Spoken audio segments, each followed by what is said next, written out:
Hola a todos, aquí estamos retomando el programa Dos Lados, que apunta a trabajar en el desarrollo de un programa para entender los fundamentos de lo que es dirigir y liderar bien, con eficacia, con eficiencia. Hemos decidido retomarlo cambiando el modo. Hasta ahora todo era por escrito, ahora vamos a pasar a trabajar por este medio, oralmente, tanto para lo que yo les digo y también para lo que espero recoger de ustedes. Entonces corresponde hacer un pequeño enganche porque estuvo el verano, nos hemos olvidado un poco de que había pasado en diciembre y habíamos arrancado trabajando con el driver primigenio de todo para el que dirige satisfacer necesidades. Hablamos sobre eso, discutimos, recibimos inputs y luego entendimos que correspondía hablar de qué significa dirigir para satisfacer esas necesidades, pero no solo hoy, sino hoy, mañana, y además creando la posibilidad de atacar nuevos problemas que hoy no existen. Pero todo eso lleva a otra reflexión. La reflexión es, ¿qué tiene en común dirigir bien, gestionar eficientemente, ser un buen líder? ¿Qué tiene en común, le llamemos como le llamemos, al trabajo de la persona de vértice? Lo que tiene en común en que en todos los casos hablamos de trabajar dirigiendo para lograr cosas a través de personas. No se concibe dirigir sin que el insumo principal, si se puede hablar de insumo, sean las personas. Por lo tanto, si las personas son el insumo principal con el que el buen directivo trabaja, es tonto, no tiene sentido no dedicar tiempo a entender qué es eso que le llamamos persona. Entonces, ¿qué es ser persona? ¿Qué es la persona? Otra forma de decirlo, ¿cómo es la naturaleza humana? Me animo a decir que en este momento, si yo preguntara de a uno que me dijeran, respondeme rápido, muy probablemente me empezaran a decir cosas tartamudeando un poco, diciendo algunas características, cosas lógicas sin duda, pero en definitiva que no dan una definición completa. Porque esto nos pasa con muchas cosas relevantes de la vida. Pasamos por ellas dando por sentado que entendemos de qué estamos hablando, pero a veces nunca nos tomamos el tiempo para entenderlo. Y para un directivo que no entienda muy bien qué es una persona, es casi seguro comprarse un ticket non-stop hacia el fracaso. Entonces, lo primero, ¿qué es una persona? Una persona es un individuo que razona. ¿Qué quiere decir que razona? Que tiene la capacidad de pensar en abstracto, que piensa, que decide qué es lo que quiere, qué futuro deseado quiere, que analiza medios, alternativas, que tiene la capacidad de medir consecuencias, que en parte usa su experiencia, que en parte usa su educación, pero también en parte usa la imaginación para proyectarse hacia adelante, que estima probabilidades, que aquilata riesgos y al final decide. Cierto que desde Herbert Simon, con su premio Nobel de Economía, todos aceptamos que esa racionalidad, esa inteligencia es limitada. Es decir, cada uno de nosotros puede usar los datos que la circunstancia, el tiempo, el lugar nos permite. No manejamos todas las variables, ni siquiera tenemos la capacidad de anticipar todas las posibles consecuencias. Pero así somos. Tenemos una capacidad de superar los instintos y trabajar con el pensamiento abstracto. A eso que le llamamos inteligencia, y que tiene como fin básicamente que, bueno, plantear lo que conviene hacer cuando se pretende alcanzar un cierto objetivo. Más adelante, en otros audios, trabajaremos sobre eh, cómo la inteligencia también te ayuda a elegir el buen objetivo, pero esto no es un tema de ahora. Pero la inteligencia lo que hace es define y concluye qué es lo conveniente, y se conviene hacer esto y hacerlo de esta forma. Pero que la inteligencia no funcione bien y lo decidamos, no quiere decir que lo hagamos, porque aquí aparece una segunda dimensión muy propia de la naturaleza humana, que es la voluntad. Es decir, la persona necesita aplicar fuerza, fuerza interior, ¿para qué? Para ponerse en movimiento, para hacer lo que la inteligencia le indica.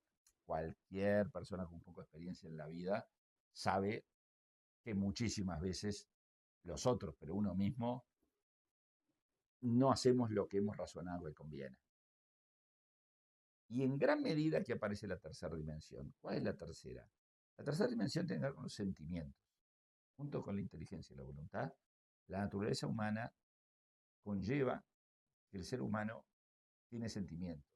Siente miedo, siente bronca, lealtades que lo llevan a hacer de repente lo que la inteligencia le diga que no haga, lealtades bien entendidas, mal entendidas, espíritu de cuerpo, fidelidad a un equipo, envidia, a veces tomando una decisión que nos perjudica, pero que por algún motivo estamos enojados y preferimos hacerlo porque así perjudica a otro.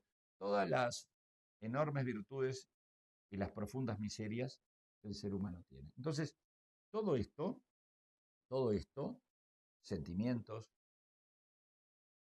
inteligencia, voluntad, es lo que hace a ese insumo del que están llenos las empresas. Pero además con una complicación muy interesante, que es que las personas además no son estables en cómo razonan, porque aprenden a partir de las consecuencias de sus decisiones anteriores.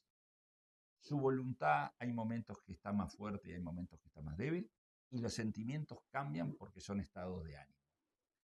Con lo cual, también hay que entender que los buenos directivos muchas veces suelen ser esos directivos muy intuitivos, con gran capacidad de olfatear, vamos a decir así, esas razones por las que su gente va a actuar o no va a actuar y lo anticipan bien, que tienen mucho que ver con el estado de ánimo. Por eso hay una frase muy famosa de Pascal que explica todo, ¿no? Que es aquella frase que dice, el corazón tiene razones que la razón no entiende. Y con esta frase podemos avanzar y dejar hacia atrás esta conclusión de cuáles son las dimensiones fundamentales de la naturaleza humana. Ahora entramos en otra cosa. Las empresas, las organizaciones, obviamente a medida que crecen 5 personas, 10, 15, 50, 100, 1000, tienen que estructurarse, tienen que armarse, tienen que crear una estructura que no es más que la distribución de las tareas entre muchos. Tienen que establecer procedimientos de coordinación para que cada una de esas tareas que se dividen funcionen hacia el lugar que yo quiero a la vez, en el momento y con la intensidad necesaria. Además necesito sistemas para que las personas actúen en esa estructura como prevemos que van a actuar. Y esos sistemas, por más que se dicen muchas cosas, nunca pueden incluir todas las variables que son fundamentales para que las personas, cada uno en su lugar, en su puesto, actúe como yo quiero que actúe. Y además, por más que también se digan muchas cosas, que ahora todo es más sofisticado, seamos realistas, cuando rascamos un poco cualquier sistema, cualquiera, ¿qué es lo que encontramos? Encontramos que al final se trata de sistemas basados en más premio, mayor esfuerzo o resultado, más castigo, a menos esfuerzo o menos resultado, y no mucho más. Y no mucho más. Lo podemos vestir de otras formas, pero no es mucho más que esto.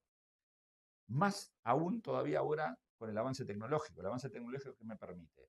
Me permite todo aquello que a principios del siglo XX intentamos automatizar sin máquinas el trabajo de las personas a través de la burocratización. Hoy, con la potencia de la tecnología, lo que logro es pasar a que la persona ya ni siquiera actúa ella, sino que actúan una serie de algoritmos. Por lo tanto, lo interesante de esto, ¿qué es? Tenemos una persona que tiene una serie de características y tenemos unos modelos de empresa que por más color que le pongan, van contramano muchas veces de lo que las personas necesitamos. Incluso se puede decir que hasta el que le va bien, hasta el que es promovido en la empresa, hasta el que gana el premio, muchas veces al final del día tiene un sabor amargo de frustración. Y lo interesante es, ¿qué es lo que hay detrás de esa insatisfacción permanente? Si algo caracteriza el mundo de las empresas de hoy, por lo que los departamentos de recursos humanos tienen que hacer jornadas dobles y horas extras, es que hay frustración. La gente no logra estar satisfecha. ¿Y qué es lo que está atrás? Es muy claro. Lo que está atrás es que ese ser tan particular, complejo, libérrimo, cambiante a otras circunstancias que lo afectan de forma diferente, con una influencia enorme del humor, se resiste a ser encasillado en esos modelos que la empresa le pone para que actúe de esta forma o de la otra. Y lo dramático es que la empresa tiene que hacerlo. Es decir, no estamos diciendo aquí que la empresa no tiene que hacer eso. Entonces aquí viene la gran complejidad para quién. Para ese jugador que le llamamos líder, ya sea el líder principal o líderes intermedios, que sabiendo esta dificultad enorme, tiene que lograr hacer funcionar las cosas trabajando entre los entresijos de la estructura. Por eso hay que pensar profundamente que los modelos actuales de organización y los sistemas de avance cada día van a ser menos congruentes con lo que las personas necesitan. Cada vez menos. ¿Por qué? Porque las personas de hoy han desarrollado sensibilidades muy distintas a las de hace 30, 50 y 80 años. Las personas queremos otras cosas. Y los sistemas cada vez se vuelven más tayloristas. No ya con el cronómetro, pero sí con los algoritmos. Por lo tanto, saber liderar personas y no simplemente ser bueno gestionando variables de negocio, aunque también hay que saber hacerlo, es lo que va a ser la diferencia cuando trabajemos en negocios sofisticados que no se basan simplemente en el peso del capital, en el peso de una marca o en el peso de una licencia gubernamental. Hay que ver dónde trabajamos para entender la complejidad en la gestión de personas. Algunos puntos para reflexionar que me encantaría que pensaran y que me mandaran por audio, por escrito, por privado, abierto, para poder redondear todo esto, que es algo, como siempre decimos en este proyecto, que son columnas escritas o habladas que no cierran todo, sino que son abiertas. En primer lugar, todos los que me están escuchando tienen experiencia en más de un trabajo, en más de un sector. ¿Qué tipo de negocio necesitan más del aporte de la persona como tal y como está definida aquí? ¿Cómo podemos compatibilizar una tendencia hacia la automatización del trabajo, pero no solo a través de computadora, la automatización a través de tratar a la persona como un elemento que tiene que replicar continuamente procedimientos? Y por otro lado, el desarrollo de la potencialidad de la naturaleza humana, que es lo único que hace feliz a alguien al final del día. Esto, más que una reflexión, quizá un aviso para pensar, ¿no? Sobre lo que nos puede pasar. ¿Van a poder los nuevos modelos de negocio seguir siendo un lugar de desarrollo de las personas? Estamos con las noticias del nuevo desarrollo chino, de la inteligencia artificial que lo hace más barato, que al hacerlo más barato permite que más empresas trabajen a partir de él. Pero no solo eso, trabaja con código abierto, por lo tanto más empresas se van a sentir cómodas. ¿Qué tenemos que hacer para que los sitios que da la impresión que cada vez van a ser más alienantes logren que a su vez las personas, además de lograr resultados, se desarrollen? O quizá la respuesta es que está llegando el final de que la empresa se convirtió en el siglo XX en el lugar de desarrollo humano y quizá el desarrollo, la realización, en el futuro se tenga que encontrar fuera de las empresas. No sé si es una cosa u otra, pero quizá estamos ante un cambio de paradigma. Y por último, y no quiero ser dramático, pero en los puestos de trabajo, en las empresas potentes que van bien, que te pagan bien, ¿estamos siendo cada vez como personas más libres o estamos siendo cada vez más esclavos? Quizá una esclavitud rodeada de confort, pero esclavos al fin. Aquí terminamos. Me gustaría mucho escucharlos y me gustaría mucho enriquecer esta columna para que todos podamos trabajar hacia ser mejores directivos y mejores líderes. Muchas gracias.